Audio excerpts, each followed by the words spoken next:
It is 7 o'clock. Call the roll. Mr. Griffin, Present. Dr. Matusek, Here. Mr. Simrod, Here. Mr. Lau, Present. Mrs. Charles. Here. Welcome, y'all. Comments? Nobody signed up. Nobody has notified us. 2 working days. Let's move to consent agenda. We will pull out 3.9 for further discussion. Is there any other agenda item in the consent agenda that the members would like to address individually? I have none. Seeing none, I move to approve the consent agenda, sans 3.9. Second. Mr. Griffin, Yes. Dr. Matusek, Yes. Mr. Simrod, Yes. Mr. Lau, Aye. Mrs. Charles. Yes. 3.9. 3.9, the reason, that should have been under regular business, and the reason is it's a little different bid than what we received in the past from OSIG. There's still only one provider that willing to quote school insurance for us. As you guys know, the insurance rates just have been increasing quite a bit. Last year our premium was $315. This year the premium quoted is $346, and that's with raising our property deductible from $5,000 to $50,000. Wow. So we have a $50,000 deductible if we stay at $346. So the 3 options within this, you have option 1, where that includes all perils, anything, and wind and hail, and that reduces that to a $5,000 deductible, but it costs the $46,000. So basically, you're paying for one deductible up front. So you'd have to have 2 claims in that year for it to pay for itself. In 3 years that I've been here, we've had 3 claims with OSIG, and total of those 3 was 120. So, because the big water leak was prior to my time. So, that's one. If we want to go option 2, it's only the wind and hail damage, and that is $5,000, that we can pay $5,000 to reduce it from a 50K to a 5K. Our roofs are in pretty good shape right now, so I don't know how much we really gain from the wind and hail, because hail damage, they don't cover cosmetic anyway on metal roofs.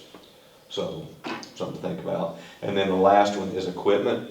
This is equipment that is still covered under our property insurance, but like our telehandler, our mowers, small tractors, things like that, we can reduce, because we have some mowers that are worth $25,000. Sometimes if one of them were stolen, the $50,000 deductible doesn't pay for it, and so for $8,000 we could cover our equipment with, and that moves it to a $1,000 deductible.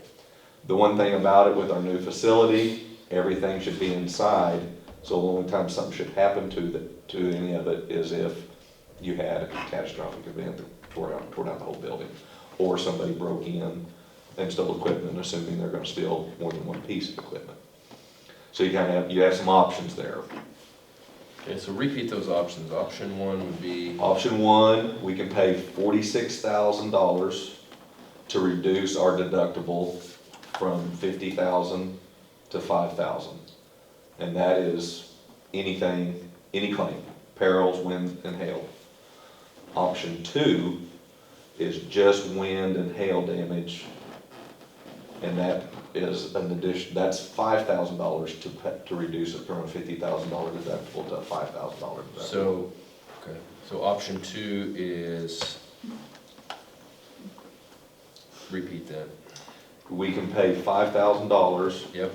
And that will reduce our deductible from $50,000 to $5,000 for anything related to wind or hail damage only. Wind or hail. Wind or hail only, correct. The $46,000 is wind and hail and anything else. Everything, Everything. just moving it. Yeah, everything. So then it would be, And our deductible was 15, Our deductible was 5, was 5. yes, so we're paying $346, and we'd have to pay another $46 to get that. yes, I mean, the quote is $346, correct, so we'd be up to $392. yes. And last year it was $315. $315. So almost 80,000. To my knowledge, there's no other insurance companies. There is not. There's some schools who are large enough, they can self-insure, they can break apart different components and self-insure, but we're not large enough. We're too big of a risk. Are they still solvent? Yes, they're in good shape. And this is driven from reinsurers. This is not OSIG board. This is, this is from reinsurers that,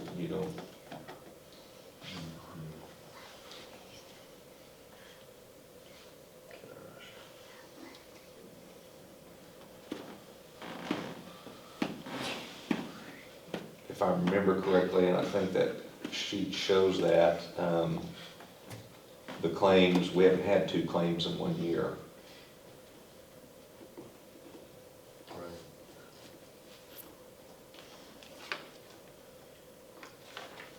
Our biggest claim has probably been that water It had damage. been the water damage of the freeze, the year before I got here, correct?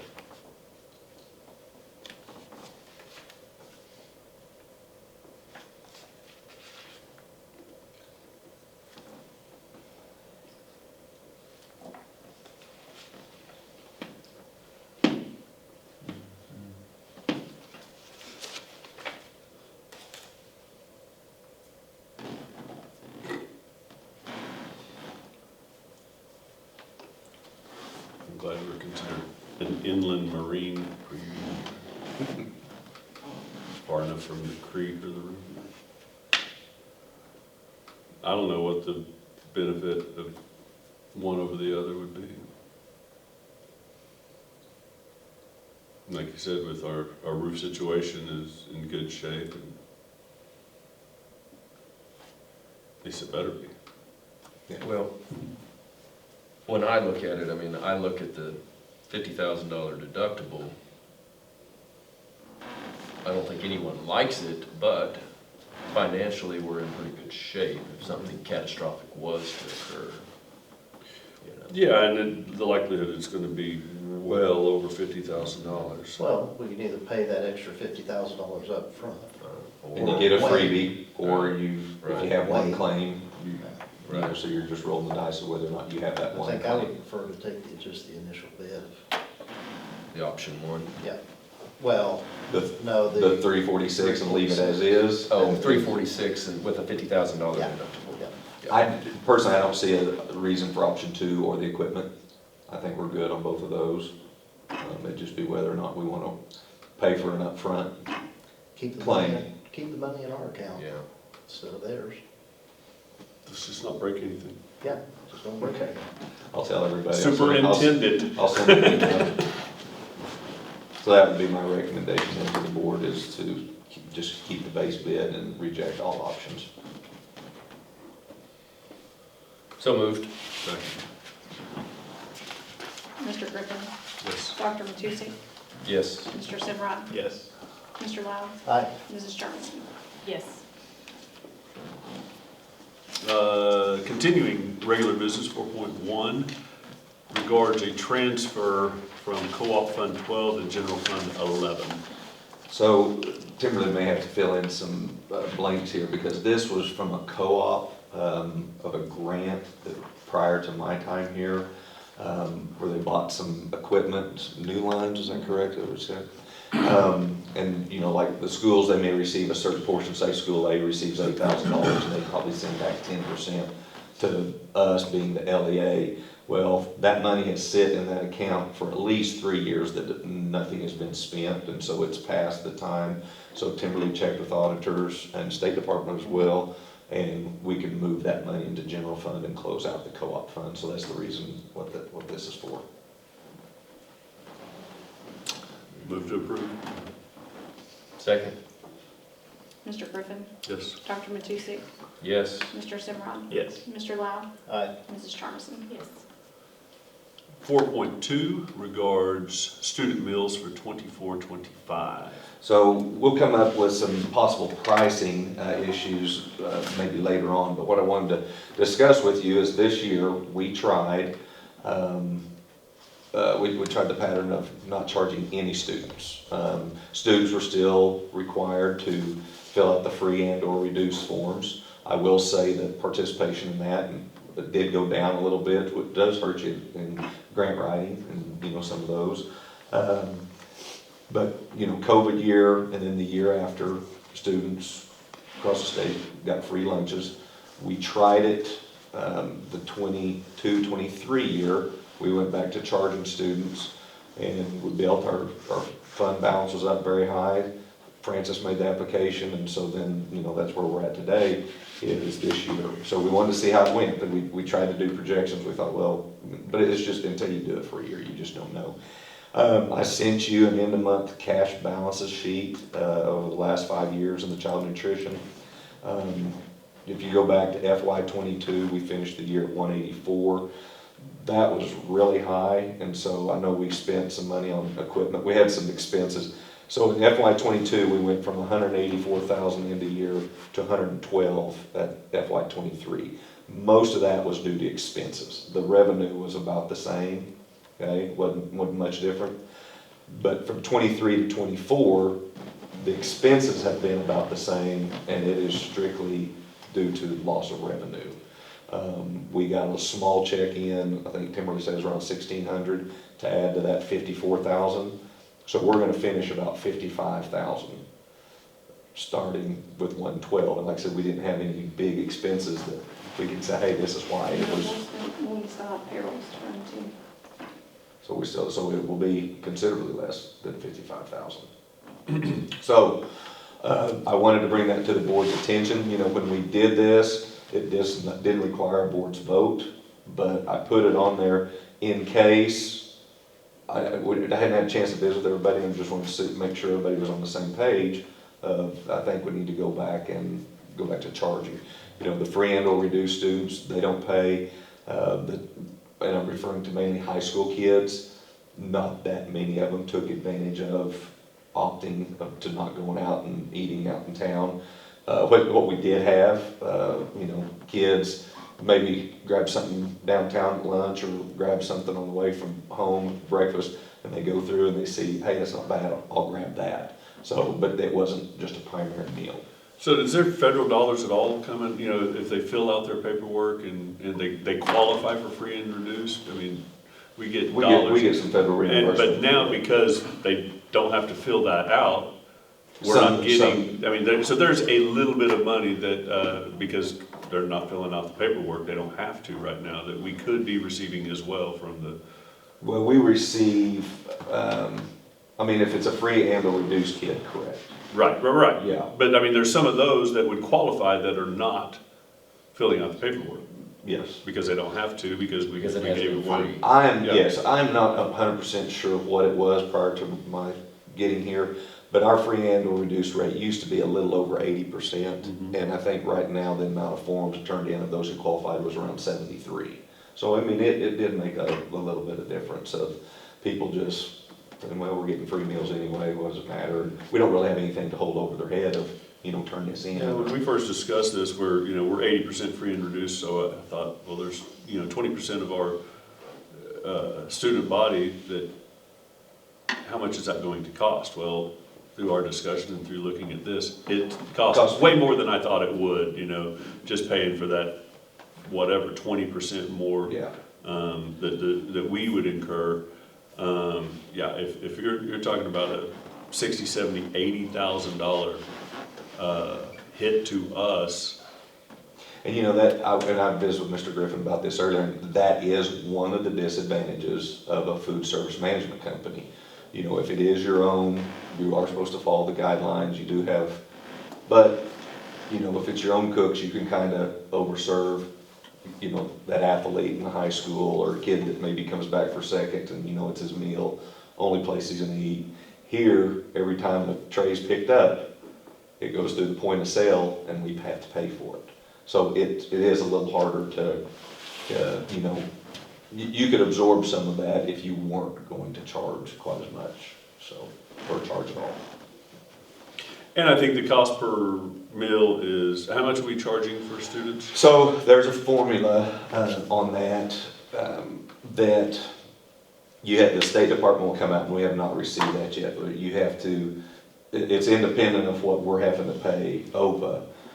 And it deals with food prices, and they'll say you have to minimally charge, say, $3.11. That's just an arbitrary number. And so what the policy, and I will come back to, policy I'll come back to is, say lunch for breakfast is $1.37, and the lunch meal is $3.11, and that's the formula that state works out. The policy I'd come back to you is we just round it up to the next nickel. So for breakfast, that kid would be, for lunch, they'd be paying $3.15, and for breakfast, maybe $1.40, and we just, that way it's just in policy, kind of like we do with our federal tax reimbursement. We just made the policy, instead of changing the number, we just, whatever the current IRS rate is.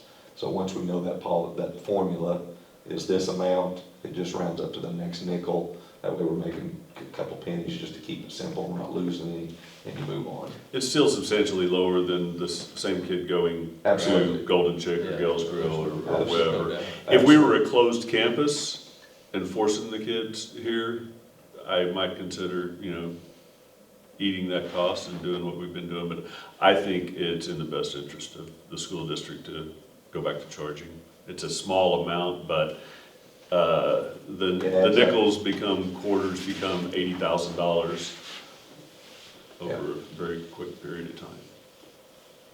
Do you need a motion for that? Just to make it cleaner, I would recommend that we go back to charging meals, and then when we adopt the policy will be whatever the state minimum is, we round up one, to the nearest nickel.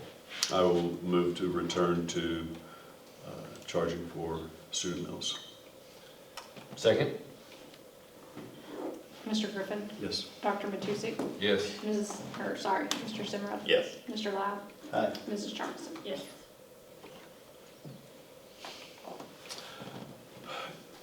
In our moment of deja vu, let's discuss awarding the winning bid to a food service management company. Okay, so, Mr. Griffin asked if he was losing his mind, because he said, didn't we do that last Don't month? answer And that. you did. Don't it? You did. So, here's the deal. The RFP that I sent out, there were a few pages that were incorrectly filled out on my part.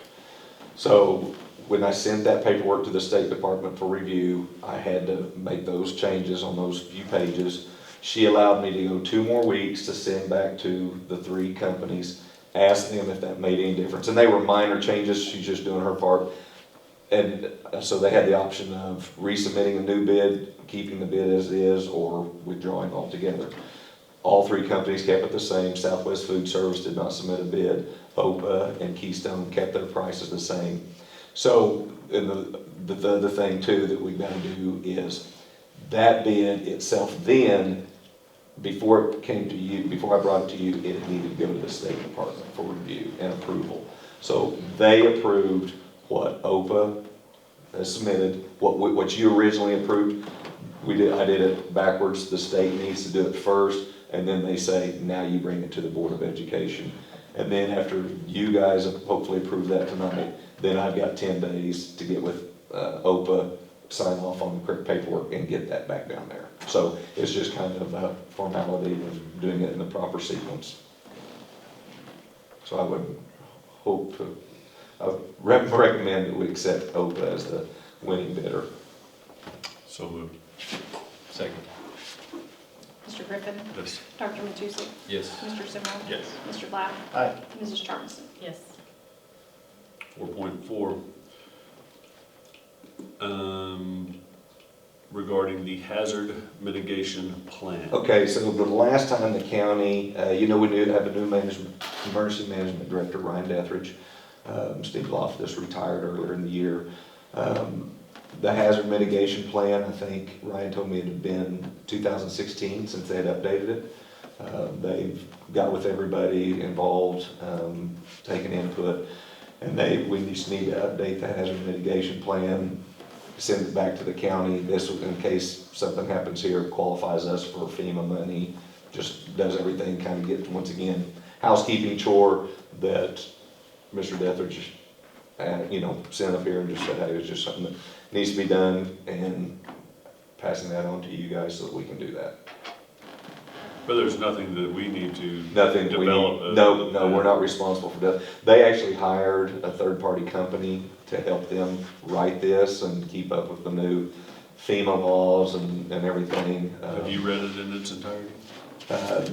No, I've been able to sleep pretty well, so I have not had the reason to read that at this point in time. Well, if you don't accept it, you're, I guess, on the back burner as far as Yeah, if something was to happen. yeah.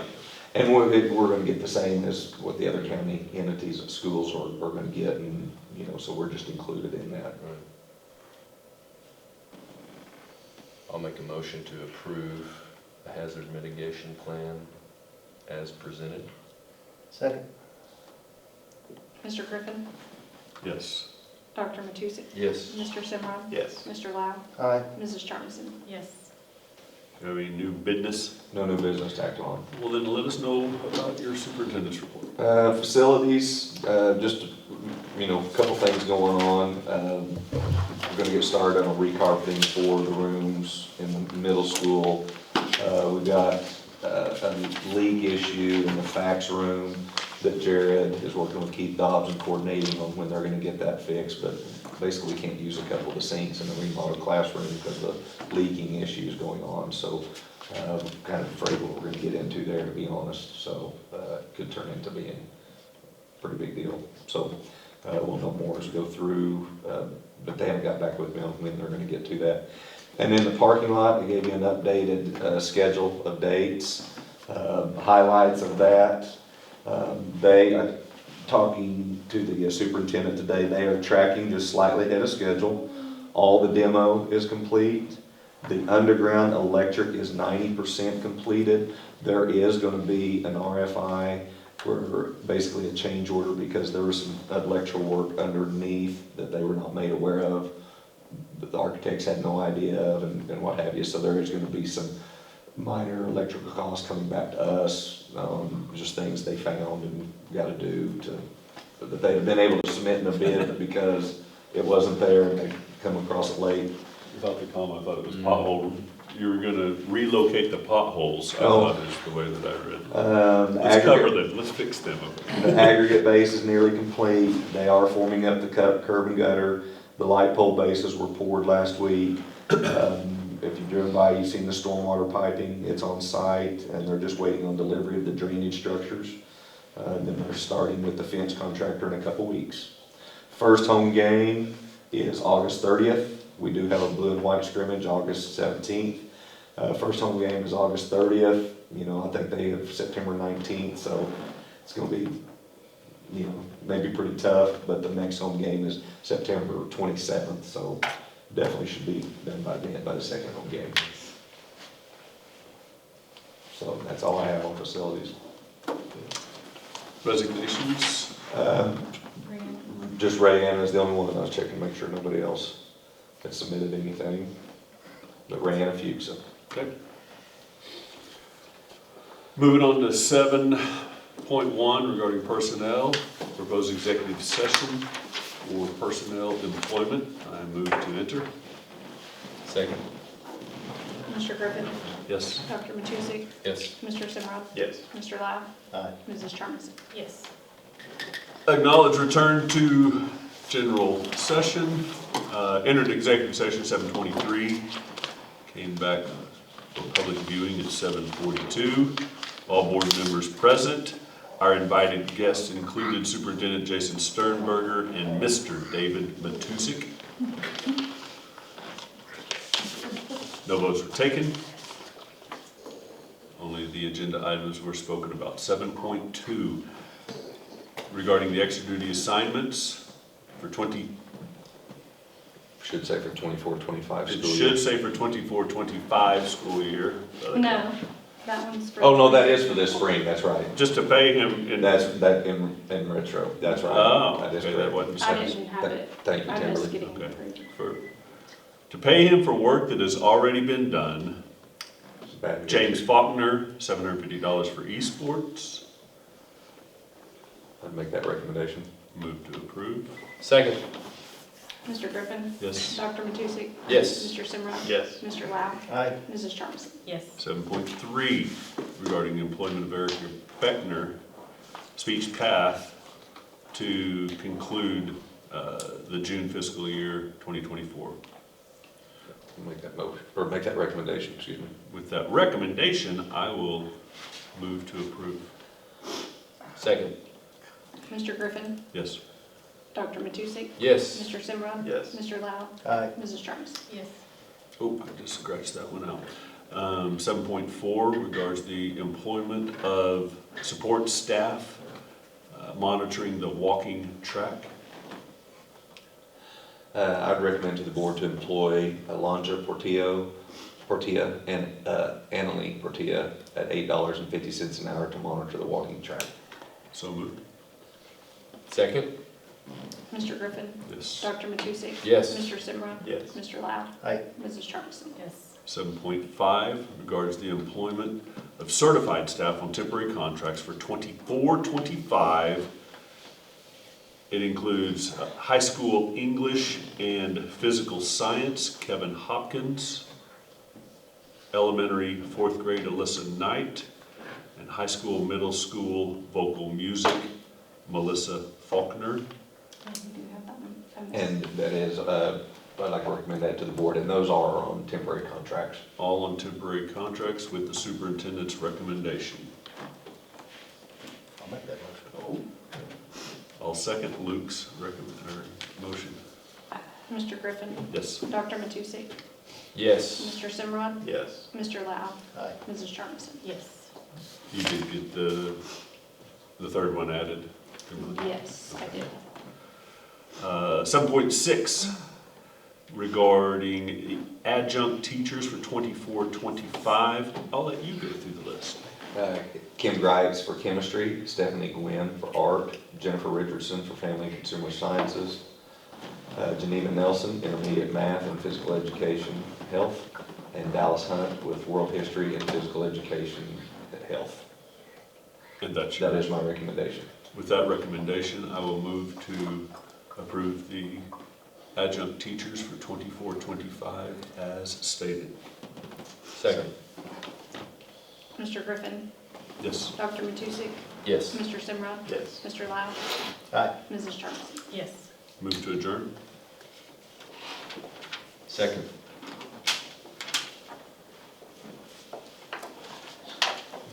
Mr. Griffin. Yes. Dr. Matusek, Yes. Mr. Simrod, Yes. Mr. Lau, Aye. Mrs. Jarvis. Yes. Good.